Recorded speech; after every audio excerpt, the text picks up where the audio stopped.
புதிய தொலைக்காட்சி நேயர்கள் அனைவருக்கும் வணக்கம். இந்த நிகழ்ச்சி வழிகாட்டி. இந்த நிகழ்ச்சியை உங்களுக்காக தொகுத்து வழங்குறது என்றுமே நான் உங்கள் வீட்டு பிள்ளை ஜி.வி. கிருஷ்ணா. இந்தியாவின் முதுகெலும்பு விவசாயி. இந்த விவசாயிக்கான அங்கீகாரத்தை தாண்டி விவசாயிக்கான அடையாளத்தை கொடுத்தது மாண்புமிகு பாரத பிரதமர் நரேந்திர மோடி ஐயா அவர்கள். என்ன அங்கீகாரத்தை கொடுத்தாரு? உழவர் உற்பத்தியாளர் நிறுவனம். இதுக்கு முன்னாடி விவசாயிகள் சிறு தொழில் குறுந்தொழில் செஞ்சாலும் கூட அந்த விவசாயிகள் அவங்களுடைய உற்பத்தியை எடுத்துகிட்டு போய் ஒரு ட்ரேடர்கிட்டயோ ஒரு டிஸ்ட்ரிபியூட்டர்கிட்டயோ கொடுத்து அவங்க சொல்கிற விலையை வாங்கிட்டு சைலண்ட்டாக வந்துட்டு இருந்தாங்க. பட் ஆனால் அதுக்கு விலையை நீயே நிர்ணயம் பண்ணலாம் அப்படின்னு ஒரு அதிகாரத்தை கொடுத்து அங்கீகாரத்தை கொடுத்தவர் தான் மாண்புமிகு பாரத பிரதமர் நரேந்திர மோடி அவர்கள். இன்றைக்கி விவசாயத்தை பற்றி நிறையா விஷயங்கள் பேசும்போது உழவர் உற்பத்தியாளர் நிறுவனம் அப்படின்னா என்ன அப்படின்னு தெரிஞ்சுக்கிறதுக்காக என்ன மாதிரி பல இளைஞர்களும் காத்துக்கிட்டு இருக்காங்க. விருதுநகர் மாவட்டத்திலேருந்து விருதை சிறுதானிய உழவர் உற்பத்தியாளர் நிறுவனத்துடைய சிஇஓ. இவர் ஒரு விவசாயி, ஆனால் இந்த நிறுவனத்திற்கு சிஇஓவாக இருக்கார். இவருக்கு கீழே ஒரு 1500 விவசாயிகளாக வேலை செய்யாமல் ஒரு குடும்பமாக இருக்காங்க. உழவர் உற்பத்தியாளர் நிறுவனம்னா என்ன அப்படின்னு இவர்கிட்ட கேட்டு தெரிஞ்சுப்போம். வணக்கம். வணக்கம். திரு ராஜேந்திரன், சிஇஓ. ரொம்ப சந்தோஷமாக இருக்குது. ஒரு விவசாயியே சிஇஓவாக உழவர் உற்பத்தியாளர் நிறுவனத்திற்கு ஒரு சிறந்த அதிகாரியாக வந்திருக்கீங்க எங்களுடைய புதிய தொலைக்காட்சிக்கு அப்படின்னு. உழவர் உற்பத்தியாளர் நிறுவனம் அப்படின்னா என்ன? ஆக்சுவலாக இப்போ நீங்கள் முன்னாடி சொன்ன மாதிரி விதைச்சவனுக்கு விலை இல்லை, உழவன் கணக்கு பார்த்தா உழக்கூட மிஞ்சாதுன்றது எல்லாரும் காலங்காலமாக நம்ம சொல்லிக்கிட்டு இருக்கிறது. அது உண்மையாவோ அது அறியாமையான்றது எனக்கு தெரியல. பட் இன்றைய தினத்தில் இந்த உழவர் உற்பத்தியாளர் நிறுவனம் இந்த திட்டம் ஒரு இயக்கமாக மூமெண்ட்டாக இன்றைக்கி போயிட்டுருக்குன்னா அதுக்கு இன்றைய சூழலில் பாரத பிரதமர் அவர்களுக்கு நன்றி தெரிவிச்சுக்கணும். எப்படின்னா, ஒரு உழவர் உற்பத்தியாளர் ஒரு விவசாயி அப்படின்னா ஒரு இண்டிவிஜுவல். அவர் இண்டிவிஜுவலாக இருக்கும்போது அவருக்கும் லாபகரமாக இருக்கா நஷ்டமானது அவருக்கே பிரித்து பார்க்க தெரியாது. அந்த மாதிரி சூழ்நிலை தான் உழவர் உற்பத்தியாளர் நிறுவனம் ஒவ்வொரு மாவட்டத்துலேயும் ஒவ்வொரு பிளாக்லேயும் ஆரம்பிக்கணும்னு சொல்லிட்டு கடந்த 2019-20ஆம் ஆண்டில் 10,000 உழவர் உற்பத்தியாளர் நிறுவனங்களை அடுத்த ஒரு 5 ஆண்டுகளில் நம்ம இந்தியா முழுக்க ஆரம்பிக்கணும்னு சொல்லிட்டு இந்த திட்டத்தை ஆரம்பித்தாங்க. இந்த திட்டத்தின் அடிப்படை நோக்கம்னு பார்த்தோன்னா, ஒவ்வொரு விவசாயியும் ஒவ்வொரு அந்தந்த வட்டாரங்களில் உள்ள அவங்க சொந்த நிலங்களில் சிறு விவசாயம் இருக்கலாம், குறு விவசாயம் இருக்கலாம், அவங்க விளையிற பொருட்களை அவங்க உற்பத்தி செலவை குறைச்சி அவங்க உற்பத்தி அதிகரித்து அவங்க மதிப்பு கூட்டல் அளவு கொண்டு போகணுன்றதான் இந்த திட்டத்துடைய முக்கியமான நோக்கம்.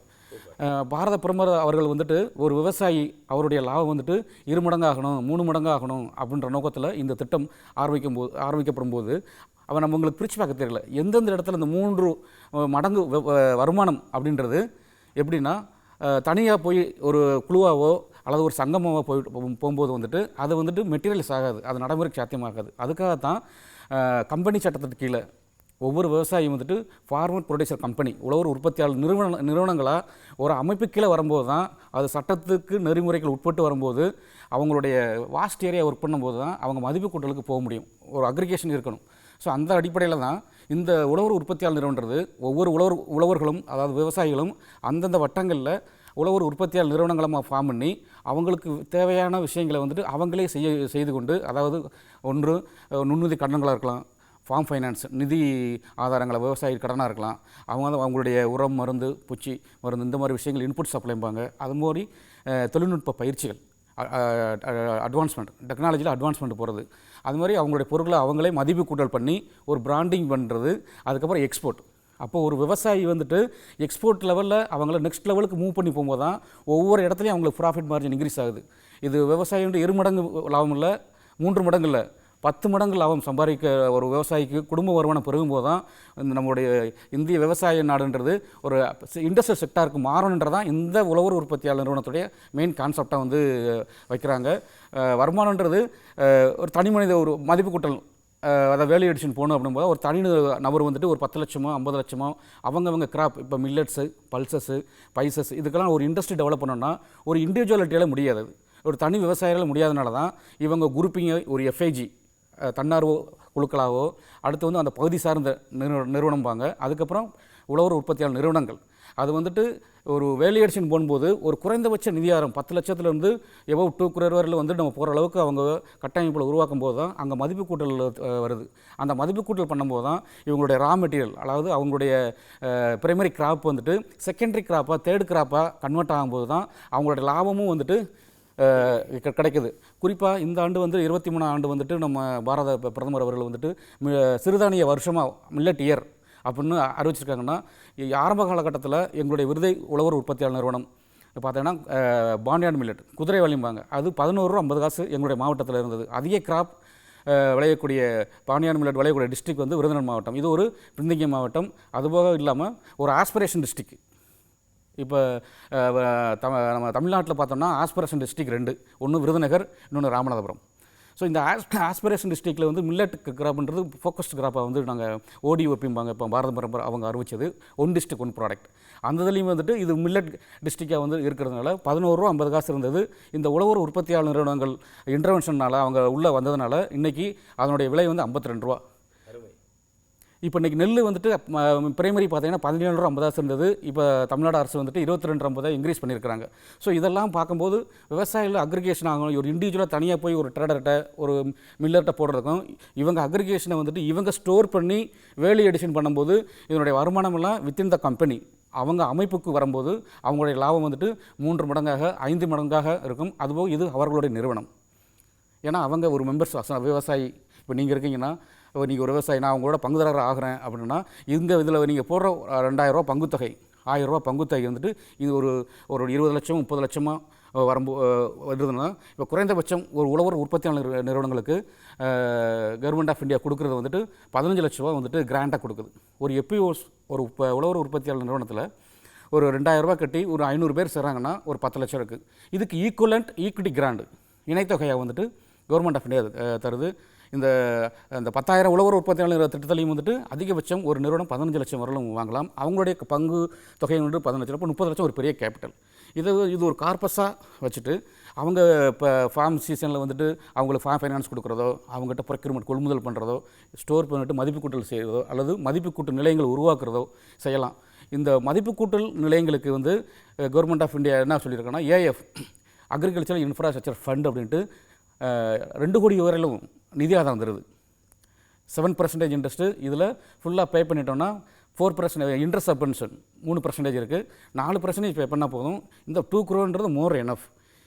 ஈக்குவலன் ஒரு ப்ரைவேட் மில்லரோட ஈக்குவலாக வந்து ஒரு காம்படிட்டிவ் ப்ரைஸ், நம்ம காம்படிட்டிவாக இப்போ ஒரு வேல்யூட வந்துட்டு ஒரு குவாலிட்டி ப்ரொடியூஸை வந்துட்டு ஒரு பிராண்டில் ஒரு விவசாயினுடைய பிராண்டில் வந்துட்டு ஒரு ப்ரொடியூஸ் ஆகணும்னா இந்த நிதி ஆதாரங்கள் வந்துட்டு ஒரு குறிப்பிடும்படியாக இருக்குது. இதை நல்ல ஒரு இதை எப்படி சொல்கிறதுனா ரொம்ப ரிகரஸாக வந்துட்டு இப்போ வந்துட்டு கவர்மெண்ட் ஆஃப் இந்தியா வந்து ஃபாலோ பண்ணி கிட்டத்தட்ட ஒரு 5000 உழவர் உற்பத்தியாளர் நிறுவனங்கள் வந்துட்டு இந்த திட்டத்தை லாஸ்ட்டு 3 இயர்ஸில் வந்துட்டு பண்ணிட்டாங்க. இன்னொரு இருக்கிற 2 இயர்ஸில் வந்து 10,000 உழவர் உற்பத்தியாளர் நிறுவனங்களை வந்துட்டு இந்த திட்டத்தின் கீழே வந்து சக்ஸஸ்ஃபுல்லாக முடியுன்ற நம்பிக்கை இருக்குது. இதில் அனைத்து விதமான சிபிஓம்பாங்க, இப்போ கிளஸ்டர் பேஸ்டு பிஸ்னஸ் ஆர்கனைசேஷன், பகுதி சார்ந்த வணிக நிறுவனம் அப்படின்ட்டு. இந்த பகுதி சார்ந்த வணிக நிறுவனம் வந்து மற்ற உழவர் உற்பத்தியாளர் நிறுவனங்களை வந்துட்டு ப்ரமோட் பண்ணி அவங்களுக்கு ட்ரைனிங் கொடுக்குறது, அவங்களுக்கு வேல்யூ எடிஷன் பண்ணி சொல்லித்தரது, கம்ப்ளீட்டாக அவங்கள ஒரு என்டர்பிரைஸஸாக ஒரு தொழில் முனைவரை மாற்றக்கூடிய சக்தி வந்து இந்த உழவர் உற்பத்தியாளர் நிறுவனத்துக்கு இருக்குன்றதை நம்புகிறோம். ரொம்ப அற்புதமான ஒரு விஷயத்தை சொன்னீங்க. இந்த உழவர் உற்பத்தியாளர் நிறுவனத்திற்கு ஒவ்வொரு விவசாயியும் வந்து பங்கு பெறணும் அப்படின்னா இதுக்கு சில க்ரைட்டீரியாஸ் வச்சுருப்பீங்க. இவங்க தான் வந்து சேரணும், இவங்களுக்கு இந்த மாதிரி எலிஜிபிலிட்டிஸ் இருக்கணும் அப்படின்னு. அதை பற்றின விவரங்களை கொஞ்சம் சொல்லுங்கள். இந்த உழவர் உற்பத்தியாளர் நிறுவனங்களை உருவாக்குறதுக்கு வந்து அதிகபட்சம் குறைந்தபட்சம் ஒரு 10 முதன்மை விவசாயிகள், லீட் ஃபார்மர்ஸும்பாங்க. அவங்க மினிமம் 50 சென்ட்லேருந்து 2 ஏக்கர் வரல இருந்தால் அவங்க சிறு விவசாயி, 2 ஏக்கர்லேருந்து 5 ஏக்கர் வரலும் இருந்தவங்கன்னா அவங்களும் குறு விவசாயி, எபோவ் 5 ஏக்கர்ஸ் மேலே இருக்கிறவங்க அவங்கள பெரிய விவசாயம் சொல்லுவாங்க. இந்த உழவர் உற்பத்தியாளர் நிறுவனம் வந்து சிறு குறு விவசாயிகளை மையப்படுத்தி தான் ஊக்கப்படுத்தணும் அவங்கள. ஏன்னா பெரிய விவசாயிகளுக்கு அங்கே எவ்வளோ ப்ரொடியூசர் எடுக்கணும், என்ன பண்ணணும், எவ்வளோ மார்க்கெட் பண்ணி சந்தைப்படுத்தல், அவங்களெல்லாம் எப்படின்னா ஸ்டோர் பண்ணுறதெல்லாம் அவங்களுக்கு தெரியும். பட் நம்ம இந்த உழவர் உற்பத்தியாளர் நிறுவனம் ஃபோக்கஸ் பண்ணுறது சிறு குறு விவசாயிகள். அப்போ இந்த சிறு குறு விவசாயிகளை மையமாக வச்சுட்டு குறைந்தபட்சம் 10 பேர் வந்து முதன்மை விவசாயிகளை வந்துட்டு இதில் இருக்கணும். அவங்க விவசாயம் இருக்கணும். அதுக்கு ஆதாரமாக அவங்க கேஒய்சி, அவங்களுடைய என்ன பயிரிடுறாங்க, அதுக்கு பட்டாச்சிட்டு அடங்கல் வந்துட்டு இருந்து இந்த 10 பேர் கொண்டு வச்சுட்டு இந்த நிறுவனத்தை, அந்த அமைப்பை கம்பெனி சட்டத்தில் வந்து பதிவு பண்ணுறது குறைந்தபட்ச ஒரு கிரிட்டேரியாவாக காரணியாக இருக்குன்னு நினைக்கிறது.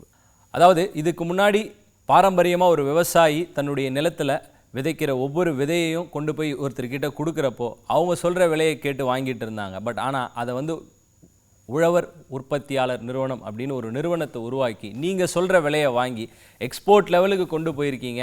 அப்படின்றப்போ இதில் டைரெக்டாக கனெக்டிவிட்டி கஸ்டமர் அண்ட் விவசாயி, ஃபார்மர் வெஸ் கஸ்டமர் அப்படின்னு இருக்கிறப்போ இதை பற்றி உங்களுடைய பெருமிதம் எப்படி இருக்குது, அதை பற்றி சொல்லுங்கள். ஆரம்பத்தில் வந்து ஒரு விருதுநகரில் வந்துட்டு பண்ணும்போது எங்கள் மாவட்டத்தில் வந்து பெரும்பாலும் 70% வந்துட்டு மானாவாரி நிலங்கள், இரிகேஷன் இரவ பாய்ச்சல் இங்கே கிடையாது. 70% மானாவாரி நிலங்கள் தான் வந்து அதிகமாக இருந்தது. இதில் வந்து அந்த சிறு குறு விவசாயம்லாம் ஒருங்கிணைச்சு அதை டெவலப் பண்ணுறதுக்கே ஒரு 6 மாதம் 1 வருஷம் கூட ஆயிடுச்சு. ஆரம்பத்தில் 180 பேர் தான் எங்கள்கிட்ட சேர்ந்தாங்க. ஏன்னா அவங்க சேரணும்னா அவங்க ஈக்குவிட்டி, அதாவது அவங்க ஷேருக்கு பங்குத்தொகை கட்டணும். மறுபடியும் அவங்கள மக்கள் மனசை வந்துட்டு இது ஒரு மைக்ரோ ஃபைனான்ஸ் கம்பெனியாக பூரா அந்த எஸ்ஐஜி சுய உதவி குழுக்கள் மாதிரி கடன் கொடுத்துட்டு பணத்தை வாங்கிட்டீங்க போயிடுவாங்கன்ற இந்த இதெல்லாம் இயற்கை இருந்தது, நம்பகத்தன்மை இல்லாமல் தான் இருந்தது. ஸோ அந்த நேரங்களில் நம்ம இந்த 2014 தான் இந்த உழவர் உற்பத்தி அமைப்பு வரும்போது உள்ளே போகும்போது நிறைய கஷ்டங்களாக இருந்தது. பட் அவங்க ஒன்று நம்பணும், அது மாதிரி இந்த இது நம்ம எதுக்கு இதெல்லாம் நினைக்கும் போது அவங்கள வில்லேஜ் லெவலில் கிராம அளவில் வந்துட்டு விவசாய தன்னார்வ குழுக்களை நம்ம ஃபார்ம் பண்ணது ஆரம்பிக்கும் போது அதுலேயும் வந்துட்டு எடுத்தோடனே நான் எங்களுடைய நிறுவனம் வந்து பங்குத்தொகை பெரிய சேலஞ்சே இதில் ஷேர் அமௌண்ட்டு கலெக்ட் பண்ணுறது தான் சார். இதில் பங்குத்தொகை வசூல் பண்ணுறதுல ரொம்ப சேலஞ்சிங்கிறது நாங்கள் வந்து ஃபார்ம் பண்ணும்போது யார்கிட்டையும் வந்து நீங்கள் ஷேர் ஹோல்டராக ஆக வேண்டாம், மெம்பர்ஷிப்பை சேருங்க. ஏன்னா ஷேர் ஹோல்டர்ன்றதுக்கும் மெம்பர்ஷிப்புக்கும் டிஃபரன்ஷியல் இருக்குது. ஷேர் ஹோல்டர்னால் அவங்க ஷேர் அமௌண்ட் பண்ணணும், மெம்பர்ஷிப் ஆகணும்னா அவங்க எதுவும் பண்ண வேண்டியதில்லை, ஆட்டோமேட்டிக்காக அவங்க கேவைசி கொடுத்து விவசாயிக்கான ஆதார இதில் கொடுத்துட்டு இதை சேர்ந்துக்கலாம். அதுபோது ஃபஸ்ட்டு 180 பேர் தான் இருந்தாங்க. அப்போ முதல் வருஷமே வந்துட்டு எங்களுக்கு ஒரு 400 பேர் வர ஆரம்பித்தாங்க. கடந்த அந்த கன்சாலிடேட் பண்ணி பார்க்கும்போது அவங்ககிட்ட ஃபஸ்ட்டு அவங்ககிட்ட கொள்முதல் பண்ணோம். மார்க்கெட் ப்ரைஸை விட 15% கூட வச்சு ஒரு நம்பிக்கை உருவாக்கணும். அப்போ வந்து பங்குத்தொகை கொடுக்கல. செகண்ட் வந்துட்டு அவங்களுக்கு லைவ் ஸ்டாக் லோன், அதாவது அவங்களுக்கு ஒரு வாழ்வாதார கடன். இப்போ எல்லாருமே விவசாயம் இருக்க முடியாது, விவசாய கூலியாக இருப்பாங்க. அவங்களுக்கு விருதுநகர் பொறுத்தவரை முன்னாடி சொன்ன மாதிரி 70% ரெயின்ஃபெட் கிராப், மானாவாரி நிலம்னா சிங்கிள் கிராப் தான், சிங்கிள் கிராப் பட்டன் 6 மாதத்துக்கு வேலை இருக்கும், 6 மாதத்துக்கு வேலை இருக்காது. அப்போ மீதி உள்ள 6 மாதத்துக்கு அவன் வாழ்வாதாரம் என்ன ஆகும் அப்படின்னு போகும்போது அங்கே தான் வந்து விவசாயி மைக்ரேஷன் ஆகிறாங்க. ஊரை இந்த பிழப்பை தேடி இன்னொரு இடத்துக்கு போகிறத குறைச்சிட்டாலே அக்ரிகல்ச்சர் டெவலப் ஆக ஆரம்பிச்சிடும். ஸோ அதை நாங்கள் அடையாளம் கண்டு வாழ்வாதார கடனாக ஆடு மாடு வளர்க்குற ப்ராக்டிஸ் உள்ளவங்களுக்கு அதை கொடுக்குறது. அது மாதிரி ஸ்ட்ரீட் வெண்டார் அவங்களுக்கு வந்துட்டு குறைந்தபட்ச ஆதார கடனாக கொடுத்து அதை அவங்கள சப்போர்ட் பண்ணி அவங்களுக்கு கஸ்டடி கொடுத்து டெவலப் பண்ணி கொண்டு வருது. அது மாதிரி கோழி அந்த மாதிரி பண்ணுங்க. யாராருக்கெல்லாம் என்னென்ன விவசாயம் அலைட் ஆக்டிவிட்டிமாங்க, விவசாயம் சார்ந்த தொழில்களுக்கு அவங்களுக்கு நிதி ஆதாரம் வழங்கும்போது அவங்க கம்ப்ளீட்டாக அந்த ஹோல்டு, இந்த எப்பி1 ஹோல்டுக்குள்ளே ஒரு கான்ஃபிடென்ஸை க்ரியேட் பண்ணுற ஒரு சிச்சுவேஷனை வந்து ஃபஸ்ட் இயரில் நாங்கள் எஸ்டாப்ளிஷ் பண்ணோம். ஸோ அதுக்கப்புறம் தான் அவங்க ஷேர் ஹோல்டராக உள்ளே கொண்டு வந்து ஒரு 1000 பேரை சேர்த்தோம். 10 லட்சம் வந்தது. கவர்மெண்ட் ஆஃப் இந்தியாவில் வந்து 10 லட்சம் கொடுத்து 20 லட்ச ரூபா உங்களுக்கு முதன்மை மூலதன நிதியாக வந்தது. இதை பேஸ் பண்ணி நாங்கள் பேங்க்குக்கு, என்பிஎஃப்சி எல்லாமே எங்களுக்கு நிறைய சப்போர்ட் பண்ணியிருக்கிறாங்க. அந்த சப்போர்ட் பண்ணதுனால தான் இன்றைக்கி ஒரு 1500 விவசாயிகள் வந்துட்டு கட்டுக்கோப்பாக கடந்த 5 வருஷமாக தொடர்ந்து இருக்கிறாங்க. எங்களுடைய இன்ஃப்ராஸ்ட்ரக்சர் பார்க்கும்போது பார்த்தோன்னா கிட்டத்தட்ட ஒரு 4 கோடி அளவுக்கு எங்களுடைய வேல்யூடேஷன் மிஷினரிஸு, லேண்ட் அண்ட் பில்டிங்கு எல்லாமே வந்துட்டு ஒரு இண்டஸ்ட்ரியல் செட்டப்புக்கு வந்துட்டு ஒரு உழவர் உற்பத்தியாளர் நிறுவனத்தை வந்து கொண்டு வந்திருக்கோம். இது வந்துட்டு இது எப்போ வந்து மக்களுக்கு நம்பிக்கைத்தன்மை விவசாயிக்கு வரும்னா, இது என்னுடைய அமைப்பு, இது எங்களுடைய கம்பெனி, என் கம்பெனிக்கு இவ்வளோ அசட்ஸ் இருக்குது. இன்றைக்கி சிறுதானியத்தை வந்து நான் வந்துட்டு இதுவரை ரா மெட்டீரியலாக லோக்கல் சேல்ஸ் பண்ணிகிட்டு இருந்தேன். இப்போ நான் வந்துட்டு எனக்கு வீட்டுக்கு அரிசியாக வச்சுட்டு மீதியை நான் வந்து விற்பேன். இதை என் கம்பெனிக்கே விற்பேன். ஸோ இன்னும் எனக்கு 11 ரூபா 50 காசு இருந்தது வந்து இன்றைக்கி 52 ரூபா பெஸ்ட் கிராப். இன்றைக்கி குதிரைவாளியை வந்து யாருமே எடுத்துக்க மாட்டாங்க. 10 ரூபாய்க்கு மேலே எனக்கு தெரிஞ்சு 11 ரூபா 50 காசு, இன்றைக்கி 52 ரூபா கிராப் கிடைக்கல. அதுபோக இந்த பாரத பிரதமர் அவர்களால் வந்துட்டு மில்லட் இயர் அறிவிக்கும் போது எல்லா கிராப், எல்லா மில்லட்ஸ், குதிரைவாளி, வரகு, சாமை, திணை, ராகி, கம்பு, இந்த இதெல்லாம் பார்த்திங்கன்னா கம்பெல்லாம் 10 ரூபாய்க்கு 9 ரூபாய்க்கு மேலாம் போகாது. இன்றைக்கி 38 ரூபா. இன்றைக்கி பெஸ்ட் கிராப் மில்லட்ஸில் வந்துட்டு 52 ரூபான்றது அரிசி 22 ரூபா 50 காசு. இன்றைக்கி குதிரைவாளி வந்து 52 ரூபா. ஸோ இந்த பேட்டர்ன் எல்லாம் இன்க்ரீஸ்க்கான வளர்ச்சி காரணமே வந்துட்டு பார்த்தோன்னா உழவர் உற்பத்தியாளர்களோட இன்டர்வென்ஷன். அவங்க வந்து ஃபீல்டில் இறங்கி அவங்ககிட்ட நேரடி கொள்முதல் பண்ணுற சிஸ்டம் டெவலப், அதாவது வில்லேஜ் கலெக்ஷன் சென்டர்ம்பாங்க. அது கிராம அளவில் வந்துட்டு கலெக்ஷன் சென்டர் யாருன்னா விவசாய குழுக்களவே வந்துட்டு அவங்கள ஒரு ஆளாக வச்சு அவங்கள வச்சே கொள்முதல் பண்ணி எப்பிஓஸ்க்கு உழவர் உற்பத்தி நிறுவனத்துக்கு அந்த மதிப்பு கூட்டுதல் நிலையத்துக்கு வந்துடும். இந்த உழவர் உற்பத்தியாளர் என்ன செய்யணும்னா இதை வந்து ப்ராசஸ் பண்ணி பல்க் சேல்ஸாவோ அல்லது பிராண்டிங்லேயோ இது பண்ணிடும். இப்போ விருதை மில்லட்ஸை பொறுத்தளவில் நாங்கள் டாப்ன்ற பிராண்டு தான் தமிழ்நாடு ஆர்கானிக்ஸ் ப்ராடக்ட், இது எங்கள் பிராண்டு. அப்படின்னா அதில் தான் இங்கே சென்னையிலலாம் நாங்கள் சேல்ஸ் பண்ணிகிட்ருக்குறோம். இதனுடைய வர்ற வருமானங்கள் எல்லாமே பார்த்தோம்னா ரொம்ப லோக்கல் மார்க்கெட்டை விட மெட்ரோ மார்க்கெட் வந்து கொஞ்சம் வால்யூம் ப்ரைஸ் நல்லாவே இருக்குது. ஒரு விவசாயி அல்லது ஒரு உழவர் உற்பத்தியாளர் நிறுவனம் அடுத்த லெவலுக்கு நம்ம நகரணும், செகண்டரி லெவலில் போகணும் அப்படின்னா அதுக்கு முன்னாடி இந்த ஒரு விவசாயி வந்துட்டு தொழில் முனைவராக கன்வெர்ட் ஆகணும். ஃபஸ்ட்டு ஒரு தொழில் முனைவர் ஆகணும்னா அவருக்கு நிறைய வந்து டெக்னாலஜி லெவலில் அவங்களுக்கு நம்ம ட்ரைனிங் கொடுக்கணும். செகண்ட் திங், ஒரு நிறுவனம் அடுத்த கட்டத்துக்கு நகரணும் அப்படின்னோம்னா அவங்களுக்கு இன்ஃப்ராஸ்ட்ரக்சர் தேவை அவங்களுக்கு. ஸோ இந்த ரெண்டும் வந்து பேரலாக போகும்போது தான் இண்டிவிஜுவல் வளருதோ இன்ஸ்டிடியூஷனல் வளரும். இண்டிவிஜுவல் வளர்ந்தால் அது மாதிரி தனிநபர் விவசாயி வளர்ந்தால் தான் அந்த நிறுவனமும் உழவர் உற்பத்தி நிறுவனமும் காப்பாற்றப்படும். ஸோ அதுக்கு எப்பிஓஸ் நாட் ஓன்லி விருதை மில்லட்ஸ், ஆல் த செக்டர் எப்பிஓஸ் வந்துட்டு அடுத்த லெவலுக்கு நகரணும் அப்படின்னா அவங்களுக்கு போதுமான அசிஸ்டன்ஸ் நம்ம நிறைய டெவலப் பண்ணி கொடுக்கணும் சார். அதில் இதுதான் ஒன்று எக்ஸ்பெக்டேஷன். இதில் இன்னும் ஸ்பெசிஃபிக்காக இன்னும் உள்ளே போகணுன்னா எல்லாமே விளைவிக்கிறாங்க, களத்துக்கு வரும், ஒன்று எப்பிஓ எடுப்பாங்க இல்லைனா லோக்கல் வியாபாரி எடுப்பார். இதுதான் பிரைமரி செக்டாரில் போயிட்டுருக்கு. இதை தாண்டி வேலி எடிஷன் சொல்லிட்டு லாஸ்ட் 3 இயர் ஃபோக்கஸ் பண்ணி போயிட்டுருக்காங்க. இந்த வேலி எடிஷன் சென்டர் வந்துட்டு ஸ்டேட் கவர்மெண்ட்டும் சரி சென்ட்ரல் கவர்மெண்ட் நிறையா கொடுக்குறாங்க. இந்த வேலி எடிஷன் மிஷினரிஸு வேலி எடிஷன் யூனிட் எல்லாம் ஒரு பிரைமரி செக்டார்ஸ், ஒரு எஸ்ஐஜியோ ஒரு எஃப்ஐஜியோ இவங்க பண்ணுறதுக்கு தான். அது வந்து 20 பேர் கொண்டது இருக்கும், அதில் ஒரு 5 பேர் பெனிஃபிட் அடைவாங்க. ஸோ இந்த பெனிஃபிட் எல்லாத்துக்கும் ஆகணும்னா ஒரு இந்த ஃபார்மர் ப்ரொடக்ட்ஸ் ஆர்கனைசேஷன் வந்துட்டு எப்படி நீங்கள் எப்பிஓஸ் வந்து ஒரு கார்பரேட்ன்றமோ இந்த திட்டம் உழவர் உற்பத்தி நிறுவனங்கள் தொடங்கணும், கம்பெனி சட்டத்துக்குள்ள இயங்கணும். கம்பெனி சட்டத்தை கொண்டு வந்ததே காரணம் வந்துட்டு இந்த எப்பிஓ கம்பெனி ஆக்டில் ரிஜிஸ்டர் பண்ணப்படுது. இன்றைக்கி அம்பானியோ டாட்டாவோ அவங்களும் கம்பெனி சட்டத்துக்குள்ள தான் பதிவு பண்ணி தான் பிஸ்னஸ் பண்ணிகிட்ருக்காங்க. அப்போ இதுலேயே வந்துட்டு ஈக்குவல் ஆயிரும்.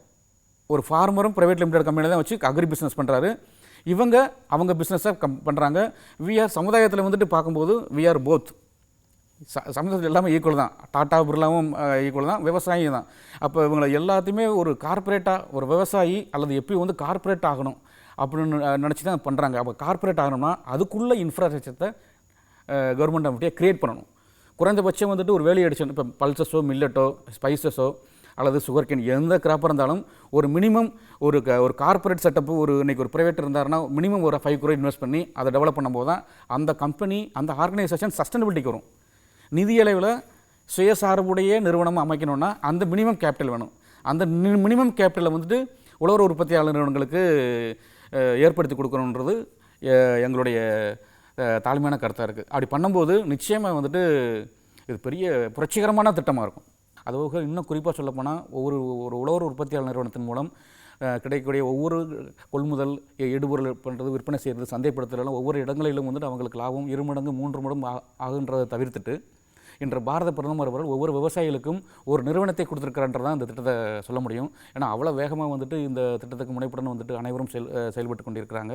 அதுபோக எங்களுடைய இந்த கடந்த 6 வருடங்களுடைய வளர்ச்சி மற்றும் இந்த பெர்ஃபார்மன்ஸ் இதை பார்த்துட்டு கடந்த 2 ஆண்டுகளாக மாநில அளவில் Tamil Nadu state award best performing award வந்து எங்களுக்கு வந்துட்டு கொடுத்து கௌரவிச்சுட்டு உழவர் உற்பத்தியாளர் நிறுவனங்கள் வந்து தொடர்ந்து வளர்ச்சி அடைந்து வெற்றி என்ற அடிப்படையில் ஊக்கப்படுத்தும் விதமாக எங்களுடைய அவார்டு இருந்தது.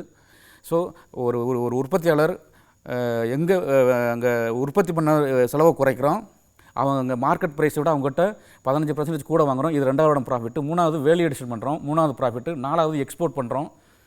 ஸோ இந்த 4 இடங்கள்லையும் வர ப்ராஃபிட் எல்லாம் இந்த உழவர் உற்பத்தியாளர் வரும்போது தான் இவங்களுக்கு ஒரு டிவிடெண்டாக வந்துட்டு ஒரு 3rd and 4th இயரில், ஏன்னா ஃபஸ்ட் இயர் செகண்ட் இயர்லாம் எஸ்டாப்ளிஷ்மெண்ட் இயராக இருக்கும், 3வது வருஷம் வந்துட்டு கட்டமைப்பு உருவாக்கும். 4th இயர் ஆன்வர்ட்ஸில் வந்துட்டு குமுலேட்டிவ் பேலன்ஸ் ஷீட்டை பார்த்து அந்த இருப்பு நிலை குறிப்பை பார்த்து லாப நட்டத்தை பார்த்து ஒரு டிவிடெண்ட் டிக்ளேர் பண்ணுற அளவுக்கு எங்களுடைய கம்பெனி உயர்ந்திருக்கு. ஸோ இது ஒரு கம்பெனி மட்டும் இல்லை, அடுத்து வர 10,000 கம்பெனிகளும் வளரணுன்றது தான் பாரத பிரதமருடைய அவருடைய எண்ணங்களாக இருந்து இது ஒரு சக்ஸஸ் ஆகிற ஒரு 5வது ஆண்டில் வந்து இது சக்ஸஸ் அப்படின்னு வரும்போது அடுத்து வந்துட்டு 1 லட்சம் உழவர் உற்பத்தியாளர் நிறுவனங்களை வந்து உருவாக்குறது கூட பாரத இப்போ கவர்மெண்ட் ஆஃப் இந்தியாவும் தயங்காதுன்ற நம்பிக்கை எங்களுக்கு இருக்குது. அப்போ தான் இந்தியா பிரைமரி இப்போ அக்ரிகல்ச்சரில் வந்து இன்னும் ஏன் டெவலப் பண்ணணும்னு எங்களுடைய எக்ஸ்பீரியன்ஸில் என்னென்னா ஒரே ஒரு பாயிண்ட் நான் சொல்ல ஆசைப்பட்றேன். மற்ற நாடுகளை விட நம்ம நாடு பறந்தது, விவசாயம் அதிகமாக இருக்குது. ஆனால் டெக்னாலஜி அயல் நாடுகளில் இருக்குது. அப்போ நம்ம ஏன் இங்கே டெக்னாலஜி வேணா, நம்ம ஒரு அக்ரிகல்ச்சர் வந்துட்டு இந்தியாவில் பிரைமரி செக்டாராக இருக்குது. அது இண்டஸ்ட்ரியல் செக்டாரை வந்து கன்வெர்ட் ஆகணும். அந்த இண்டஸ்ட்ரியல் செக்டாரை கன்வெர்ட் ஆகணும்னா உழவர் உற்பத்தியாளர் நிறுவனங்கள் ஸ்ட்ராங்காக இருக்கணும்.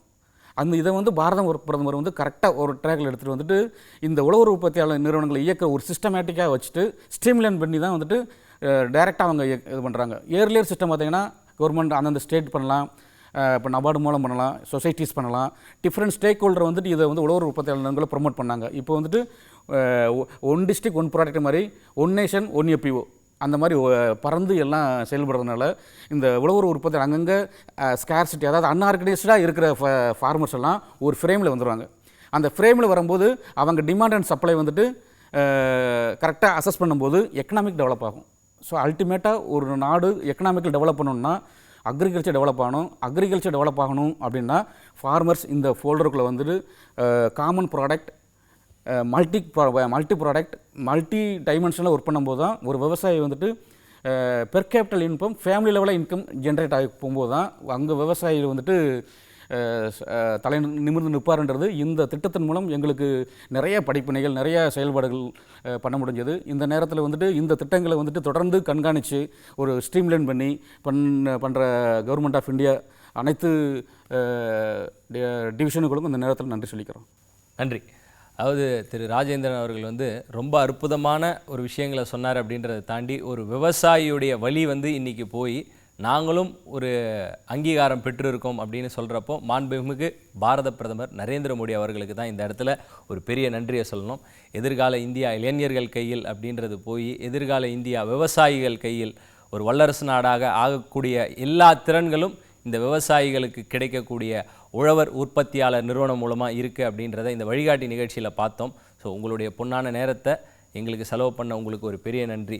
விருதை சிறுதானிய உழவர் உற்பத்தியாளர் நிறுவனத்துடைய சிஇஓ வந்து ரொம்ப அற்புதமாக விவசாயிகளுக்கு என்ன தேவை, என்ன கிடைச்சிருக்கு அப்படின்றத ரொம்ப பெருமிதமாக சொன்னார். மீண்டும் வேறு ஒரு வழிகாட்டி நிகழ்ச்சியில் உங்களை சந்திக்கிறோம். நன்றி, வணக்கம்.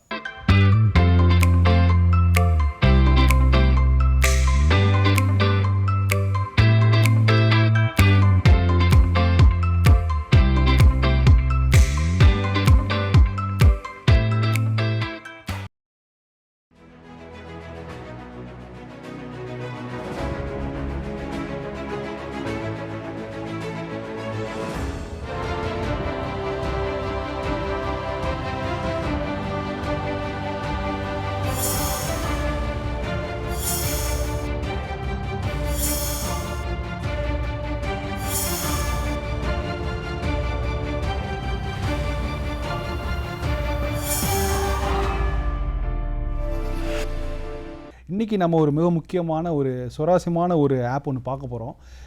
உழவன் தமிழ்லையும் ஆங்கிலத்திலையும் வந்து சப்போர்ட் பண்ணுற மாதிரி இந்த ஆப் வந்து வடிவமைக்கப்பட்டிருக்கிறது. இதை வந்து நீங்கள் விவசாயியாக இருக்கலாம், இல்லைன்னா விவசாயத்தில் உங்களுக்கு ஆர்வம் இருக்கலாம், இல்லை என்ன விதமாக இருந்தாலும் உங்களுக்கு கண்டிப்பாக உங்கள்கிட்ட இருக்க வேண்டிய ஆப் வந்து இந்த ஆப் உழவன் அப்படிங்கிறது. இதில் நிறைய ஏராளமான ஆப்ஷன்ஸ் கொடுத்துருக்காங்க. நம்ம அதை ஒன் பை ஒன்னாக பார்க்கலாம். முதல்ல இதை வந்து லாகின் பண்ணி உள்ளே வந்து இன்ஸ்டால் பண்ணி உள்ளே வந்தீங்கனாலே முதல்ல வந்து மானிய திட்டங்கள் கொடுக்குறாங்க. அதாவது ஒரு விவசாயத்திற்கு என்ன விதமான ஒரு விவசாயிக்கு என்ன விதமான மானிய திட்டங்கள் என்னெல்லாம் இருக்குது, நடைமுறையில் இருக்குது அப்படிங்கிற விஷயத்த கொடுத்துருக்காங்க. இதில் நீங்கள் அதை செலக்ட் பண்ணிங்கன்னா முதல்ல வந்து என்ன துறை, அதில் வேளாண் துறை இருக்குது, தோட்டக்கலைத்துறை இருக்குது, பொறியியல் துறை இருக்குது, கரும்பு துறை, இதில் நிறைய வெவ்வேறு துறைகள் இருக்குது. ஒவ்வொரு துறையிலையும் என்ன விதமான மானிய திட்டங்கள் இருக்குது, அது எந்தெந்த மாவட்டங்களில் என்ன நிலைமையில் அமலுக்கு இருக்கின்ற விஷயங்களை விலாவரியாக கொடுத்துருக்காங்க. அது ஒரு விஷயம். ரெண்டாவது இடுபொருள்கள், அதாவது உங்கள் பகுதியில் உங்களுக்கு உரம் போன்ற இடுபொருள்கள் வேணும்னா அதை முன்பதிவு செய்யணும்னா அதற்கான அந்த ரிஜிஸ்ட்ரேஷனும் பண்ணிக்கலாம். அடுத்தது வந்து பயிர் காப்பீட்டு திட்டம். உங்கள் மாவட்டத்தில் பயிர் காப்பீட்டு திட்டம் எந்தெந்த பகுதியில் செய்யப்பட்டிருக்கிறது, என்ன மாதிரியான கட்டண விவரங்கள் என்ன, எங்கெல்லாம் வந்து பயிர் காப்பீடு செய்யப்படுகிறது. ஸோ அந்த ப்ரொசீஜர்ஸ் எங்கள் மாவட்டம் மத்திய கூட்டுறவு வங்கி, முதன்மை வேளாண்மை வங்கி, தேசியமயமாட்ட வங்கிகள் எங்கெங்கே இருக்குது, உங்கள் பகுதியை சேர்ந்த எங்கெல்லாம் நியரஸ்ட் எங்கெங்கெல்லாம் இருக்குது அப்படிங்கிற விவரங்களை இங்கே கொடுத்துருக்காங்க. அடுத்தது உங்களுடைய நீங்கள் ஒரு வேளை பயிர் காப்பீடு செய்தீங்கன்னா அது என்ன ஸ்டேட்டஸில் இருக்குது, அது வேலிடிட்டி என்ன அப்படிங்கிற அந்த விவரங்கள் கொடுக்குறாங்க. அப்புறம் இன்றைக்கி உங்கள் மாநில அளவில் மாவட்ட அளவில் கூட உரங்கள் இருப்பு ஸ்டாக்கு என்னென்ன உரங்களாக இருக்குது, ஒரு சில சமயத்தில் உரங்கள் தட்டுப்பாடு வரும்போது அது என்ன மாதிரியான எந்த மாவட்டத்தில் என்னென்ன மாதிரியான உரங்கள் கிடைக்கின்றன அப்படிங்கிற விஷயங்களையும் கொடுக்குறாங்க.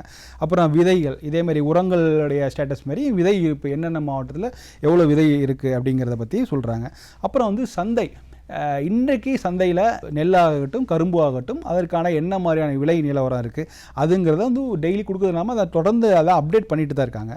அப்புறம் வந்து வானிலை அறிவிப்புகள், அப்புறம் வந்து ஃபார்ம் ஹவுஸில் என்ன மாதிரியான உங்களுடைய நிலம் என்ன மாதிரி நிலம், அதில் என்ன மாதிரியான விளைபொருட்கள் செய்யலாம் அப்படிங்கிற பற்றின அந்த விவரமும் கொடுக்குறாங்க.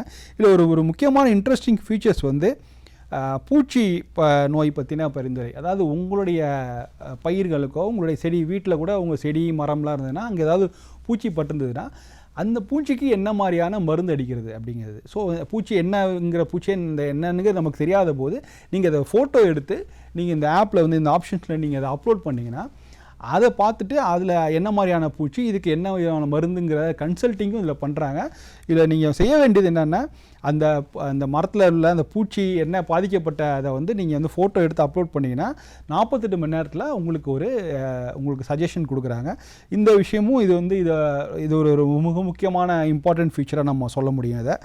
இது தவிர வந்து உழவன் சந்தை ஆன்லைன் மூலமாக செய்யப்படுகிற இது ஒவ்வொரு விவசாயம் சம்பந்தப்பட்ட விஷயங்களுக்கான முழுவதுமாக ஒரு செயல் வடிவம், ஸ்டெப் பை ஸ்டெப் ப்ரொசீஜர்ஸ், ஒரு நெல் எப்படி விளைகிறது, உளுந்து எப்படி விளைகிறது, இந்த மாதிரியான ப்ரொசீஜர்ஸ் வச்சு இதெல்லாம் பார்க்குறாங்க.